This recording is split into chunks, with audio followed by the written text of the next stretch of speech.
जी अस्सलाम वालेकुम। MX Excel के लास्ट लेक्चर में हमने हाइपर लिंक लगाने के बारे में सीखा था।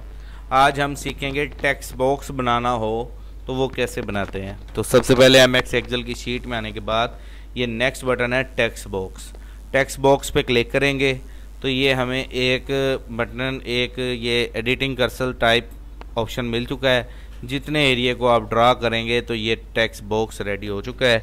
अब इसके अंदर आप जो भी लफ्ज़ लिखना चाहें लफ्ज़ को लिख सकते हैं और उसको जहाँ पे ले जाना चाहें ले जा भी सकते हैं। ले जाने के लिए कैसे, ये वाला इस लाइन के करीब जाएंगे तो ये कर्सर जब आएगा तब हम इसको इधर उधर मूव कर सकते हैं, ठीक है।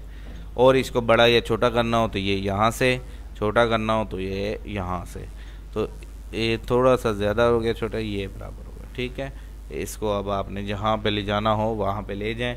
इस अमल को कहते हैं टेक्स्ट बॉक्स। टेक्स्ट बॉक्स के अंदर हम अपने टेक्स्ट को लिखकर किसी जगह पे एडजस्ट करना हो, लगाना हो, वहाँ पे जाके लगा देते हैं। इस अमल को कहते हैं टेक्स्ट बॉक्स। दोबारा देखें, इंसर्ट में जाएंगे, ये टेक्स्ट बॉक्स का बटन एक्टिव हो जाएगा। जैसे ही क्लिक करोगे ये रूलर एक आ गया है और जितना ड्रा करोगे, फ़र्ज़ करो इतना बड़ा ड्रा करना है तो इतना करोगे तो ये इतना बॉक्स बन जाएगा।